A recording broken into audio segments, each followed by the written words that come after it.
Life कभी रुकती नहीं। मेहनत इतनी खामोशी से करो कि कामयाबी शोर मचा दे कि मुझे कुछ करना है, करना है, करना है।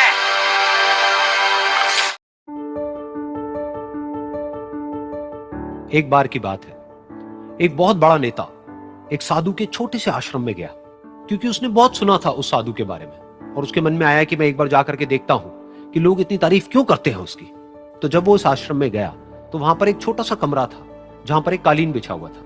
वहां पर कुछ लोग बैठे हुए थे नीचे और साधु जी सामने बैठे हुए थे। कुछ सवाल जवाब चल रहा था। तो जैसे ही वो अंदर गया, वो अकेला नहीं था, उसके साथ में 4 बॉडीगार्ड्स भी थे और उसको ये आदत थी कि जहां पर भी वो जाता था लोग अपनी जगह से खड़े हो जाते थे, उसकी तरफ देखते थे, हाथ जोड़ते थे, अपना सर झुकाते थे।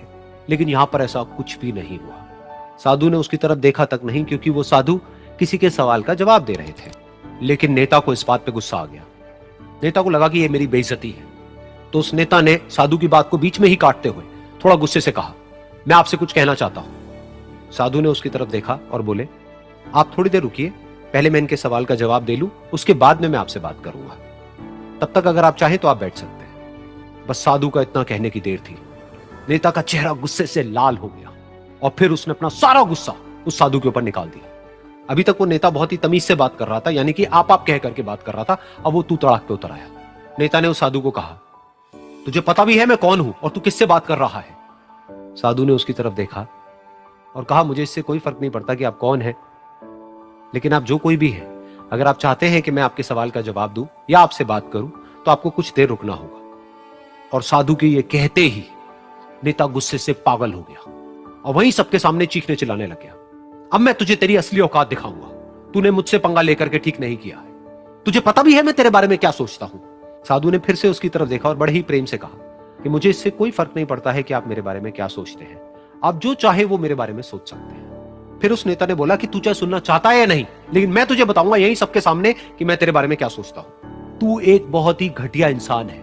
तू कोई साधु नहीं है, तू एक ढोंगी है, पाखंडी है और यहां पर जितने भी लोग बैठे हैं उन सबको बेवकूफ बना रहा है। तेरा बस एक ही मकसद है कि इन लोगों की जेब में जितना भी पैसा है वो सब तेरे पास में आ जाए। तू अपने फायदे के लिए इन लोगों का इस्तेमाल कर रहा है और अब मैं तुझे नहीं छोड़ने वाला। तेरा पर्दाफाश करके रहूंगा पूरी दुनिया के सामने।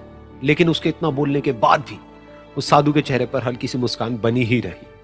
ये देखकर वो और तिल मिला गया और उसने कहा, अब बहुत हुआ, अब मैं यहां 1 मिनट भी नहीं रुकने वाला। लेकिन अभी भी तेरे पास में मौका है। अगर मुझसे माफी मांगनी है या मुझसे कुछ कहना है तो कह सकता है।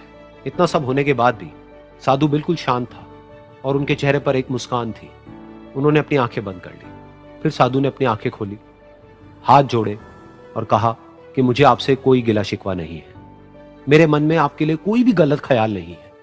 जो भी आपने मेरे बारे में कहा वो आपकी अपनी सोच थी। तो मुझे आप में कोई भी बुराई नजर नहीं आती है। मुझे आप एक बहुत ही भले इंसान लगते हैं।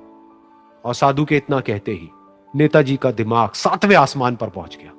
उनके चेहरे पर एक अजीब सी खुशी थी, क्योंकि उस साधु ने वो ही कहा जो बाकी सब लोग उस नेता को कहते हैं। और वो खुशी खुशी उस आश्रम से अपने घर की तरफ चला गया और जा करके अपने पिताजी के साथ में बैठ गया।